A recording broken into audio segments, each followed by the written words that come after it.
boys and girls, and welcome to Faces and Heels, your podcast for professional wrestling here on the KB Radio Network. I am your host, Kevin Reed, and we're doing something a little unusual today.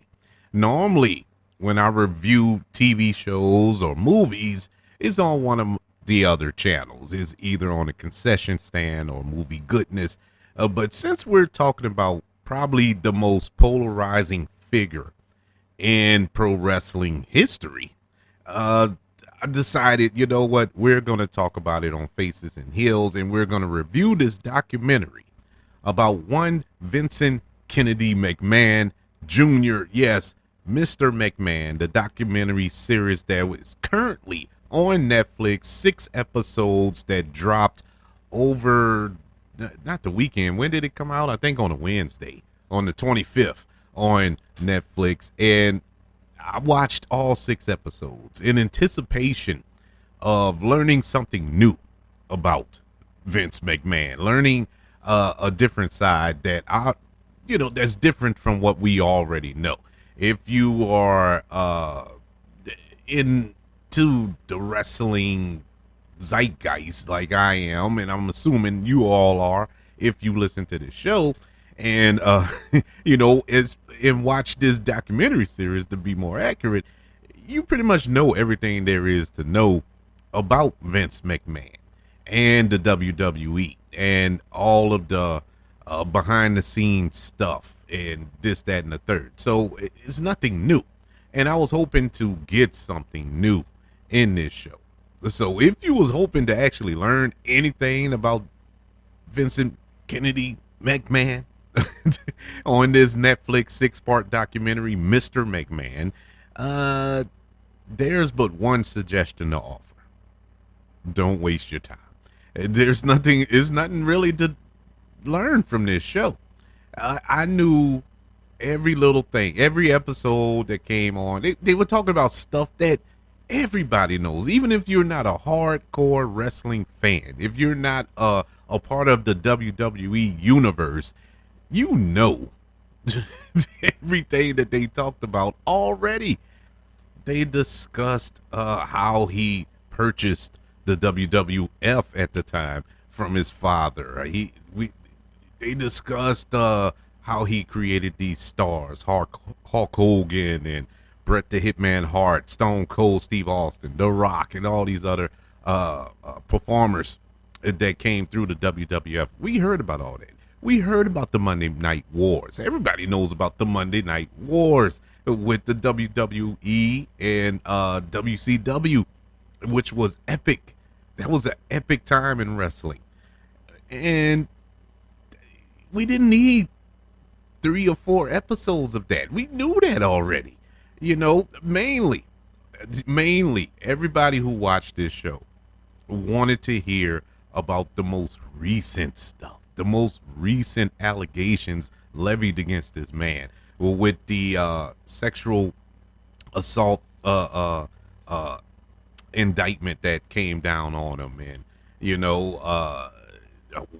him stepping away from WWE, quote unquote retiring, and then coming back, pushing his way back into the company in order to sell it to Endeavor and make billions off of that sale, which was a good move, but he did all that only for him to be basically pushed out again when more accusations came out against him.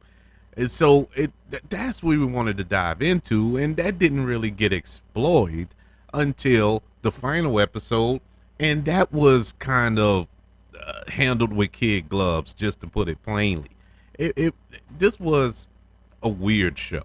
Now, if you are uninitiated, if you're not into pro wrestling and you know nothing about Vince McMahon, you know nothing about the character Mr. McMahon, yeah, this is an interesting watch, to kind of delve into the mind of Vince McMahon. And so you probably would enjoy it. It wasn't a bad documentary. Me being a documentary lover, I was super excited for this.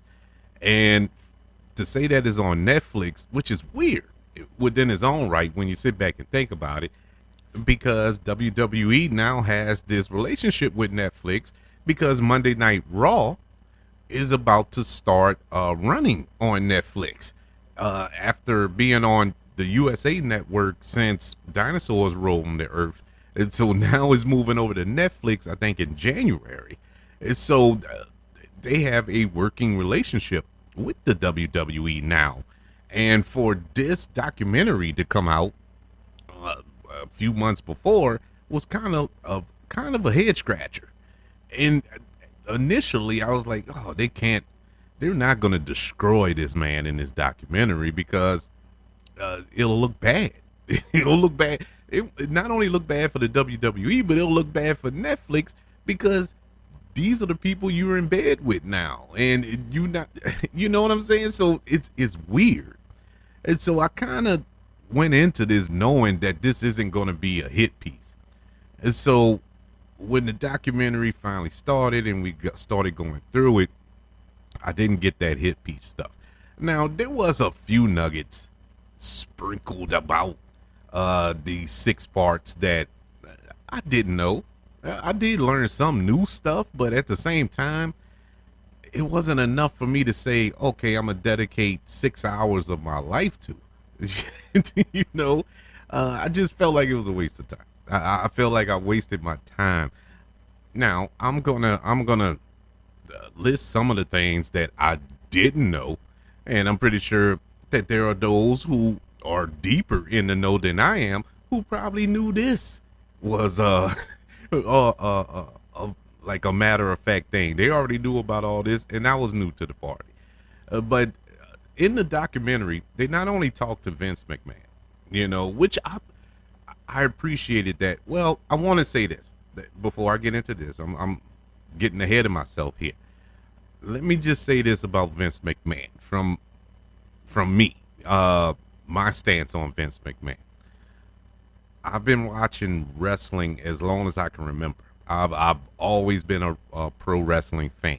And so the WWF at the time when I was growing up was a mainstay for me. You know, I was really just deep in it, man. I mean, around the time when I started watching it, that's when it became kind of this mainstream thing when MTV was being linked up with it, when you had Cyndi Lauper and all that there. You had Mr. T at WrestleMania. You had Muhammad Ali as a special guest referee and stuff like that. So a lot of celebrities were getting involved in it. And Hulk Hogan was my hero at the time. And they always say never meet your heroes or never get to know them in this case, because we all know recently that Hulk Hogan is not a stand-up guy. he is no role model for anybody. So you know, it hurts my heart to realize that Hulk Hogan is the type of person that he is, because my whole childhood was Hulk Hogan. You know, I used to try to rip my shirt off constantly for that, and you know, that didn't go over too well in my house, trying to rip up shirts that my parents bought for me. But anyways, but to be honest with you, I was really, as much as I liked Hulk Hogan and I tried to emulate him, I was more of a Randy Savage guy, you know, Macho Man and Ultimate Warrior. Even though Ultimate Warrior couldn't wrestle his way out of a wet paper bag, but I just loved the charisma from him. But in any event, I always was and always will be a WWEF fan. I have been watching it since then, and I'm still watching it now. When the Monday Night Wars was going on, I chose a side. I chose WWF, even though the product was going down, and I fully acknowledged that WCW during those 83 weeks were kicking WWF's butt as far as product is concerned. But my love for the WWF was strong, and I always was a WWF guy. I chose them. Even I was going back and forth like everybody else was on Monday nights, but I chose WWF. And Vince, being as though I chose WWF, I was strongly with Vince McMahon. And I always felt that Vince McMahon was kind of the underdog. You know, me being the type of guy who always cheered for the underdog, always looked at Vince McMahon as the underdog because he's going up against this corporation. You know, you had Ted Turner and TNT going up against Vince, you know, and he came out triumphant at the end. He ended up purchasing WCW and winning the Monday Night Wars and all this other good stuff. So I always championed that. And then the stars that he created, these pro wrestlers that he helped make just mega stars in his world. I mean, for example, Dwayne the Rock Johnson. Dwayne the Rock Johnson would not be Dwayne the Rock Johnson without Vince McMahon. Let's be honest. You know, we wouldn't have Scorpion Kings and, you know, these other movies from him, the Jumanji films and all this other stuff coming from The Rock if it wasn't for Vince McMahon. You know, Dave Bautista right now, probably one of the best. That's too far. That's too much to say he's one of the best actors working, but he is constantly working in Hollywood right now. You know, John Cena is doing his thing in Hollywood right now, and that's all because of Vince. And so you got to be real with yourself, but with the good, you also got to take the bad and acknowledge that there's some bad there. Vince was not an angel, just like nobody is, but his demonic side was messed up. He was truly messed up here. But I always was a Vince guy. And, you know, it bothered me when all this stuff started a couple of years ago, at least when all the accusations was coming and he was retiring, unretiring and all that. I was clearly upset. I was really upset because, you know, I didn't know the behind the scenes story. You know, I only know the character of Mr. McMahon on screen. And so that's why I was so excited for this documentary, that maybe we can peel back some of the layers and peel this onion open and see the real Vince McMahon. We didn't get it. But in this documentary, we got interviews from a lot of pro wrestlers, a lot of people who were behind the scenes. Not, I say a lot, but not too many. You had Hulk Hogan, you had Steve Austin, you had Bret Hart, you had the Heartbreak Kid in there for a little while, Stone Cold, The Rock for a little while. You had Cody Rhodes, you had John Cena, The Undertaker, Bruce Pritchard. I can't get it out. Brother Love. And so you had all these performers who were talking about Vince McMahon, but all of them was talking highly of him, with the exception of one, Tony Atlas. Tony Atlas told it like it was. Tony Atlas was the unsung hero of this documentary show. He didn't hold anything back. He was being respectful and being disrespectful at the same time, and I didn't think that was possible, but he pulled it off. He just told the truth. He told his truth. Now, whether it's true or not, I don't know. There's no evidence to really back up the stuff he was saying, but he was very, very convincing in all the stuff he was saying. But he did acknowledge that that's just Vince, you know. Vince would do some crazy stuff, and he covered up a lot of crazy stuff. It wasn't so much that Vince was doing a lot of things. It was a lot of people around him that were doing things that Vince covered up, which makes him comparable, which makes him somewhat of an accomplice in sorts. So that was his issue. Now, Vince did do some underhanded stuff himself that was touched on in this show. Now, I think this show initially, wasn't really going to dive too much into the real mud of the situation, to get real dirty.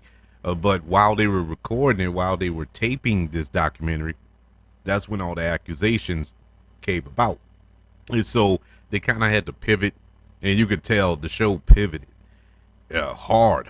And, the real juicy stuff, the real dirty stuff with involving these accusations against Vince. That's in the last episode, and they didn't really dive deep in them. There weren't really any disgruntled ex-employees who came out and talked bad about it. It just didn't. It wasn't a hit piece like I thought it was gonna be. Or a truth-telling piece. But like I said, there were some things that I didn't know. Well, that was rumored, but it was never confirmed. But we did get some confirmation on a couple of things. It was confirmed here because it came out of his mouth, out of the horse's mouth, as they say. Hulk Hogan finally admitted that he was the one that ratted out Jesse Ventura when Jesse Ventura was trying to organize a union. Jesse Ventura has been saying this for years, and nobody confirmed it or denied it or whatever, but he has been saying that Hulk Hogan was the stool, he was the rat, he was the snitch, and nobody kind of, went to bat for him or whatever. Well, they did now. It was confirmed by Hulk Hogan himself. He told. He ratted him out. Another point that came through that I didn't know, we did kind of get a little origin story of Vince McMahon where it was kind of hinted that Vince was sexually abused as a child, and that could cause a lot of mental health, and he has mental health issues. That was also flushed out in this documentary. The man isn't there.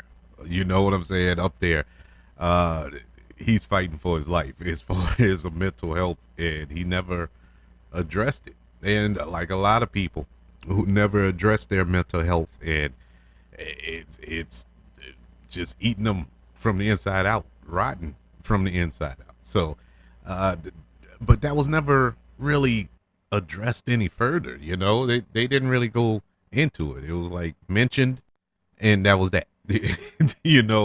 Among other things that was mentioned, and that was that. The Ream Boy scandal. That seemed like that was news around the time that happened in the 80s. But I was young then, so I didn't really see all that. But that was messed up. That's some messed up stuff. That's on the level of the altar boy scandals in the Catholic Church. That's some messed up stuff that they were doing over there. Now, Vince wasn't, at least as far as we know, wasn't directly involved with that, but it seems to give the vibes that he protected, at least Pat Patterson, who was accused there. But that was a pretty messed up thing that I didn't know about, that I learned from the show. There was something else that I didn't write down, and I can't remember now. But in any event, it's everything else was pretty much common knowledge. There was really no diving into Vince McMahon's psyche like I thought this was, because you have an opportunity to have a sit down with Vince that you don't get. You never gotten throughout his long history of being the head group poobah of the WWF and WWE, but he didn't really touch in on a lot of stuff. I thought that he was open on some things. Now, I do remember. I remember now. Let me say it before I forget. The Stone Cold Steve Austin. I'm a huge Stone Cold Steve Austin fan. That's my dude. He really lost some cool points with me on this show. When he had the audacity to say he don't believe in CTE. How? It's how? And for him to say that if a wrestler gets a concussion, that's because they're not doing something right and all this here, that makes no sense, Steve. That makes no sense whatsoever. He has been concussed. He broke his neck, so I guess he wasn't doing something right either. That's just a dumb thing to say. And he had some history in his past with domestic abuse and all this here when he was married to Deborah, years back. So it isn't like he's squeaky clean here either. But yeah, he kind of lost me on that, because that's a serious thing. Taking those chair shots to the head and some of the crazy stuff they do. Not so much in the WWE anymore because they kind of cleaned that up, but AEW for certain. AEW don't care. They just do whatever. And independence and all that there, they do whatever. And there's a lot of people that enjoy that, and God bless them. But that is that is truly reckless. And when you know better, you're supposed to do better. These guys and women are putting their not only bodies on the line, but their mental capability on the line. With these spots that they're doing. And so it's a lot of stuff that comes from the CTE thing, and all that was spawned from the Chris Benoit portion of the show, which they went in depth with, which I don't understand why. This is supposed to be Vince McMahon's documentary, but instead we got long episodes that involve Chris Benoit. We got long episodes that involve the Montreal Screwjob. We got long episodes about the Monday Night Wars and all this other stuff. We know all this, but I get it for the uninitiated who don't know. This was very informative to them. But for me personally, it just didn't get there. It was like rewatching stuff that I already see. Rewatching a movie I've seen 20 times. That's what I felt like walking away from this documentary.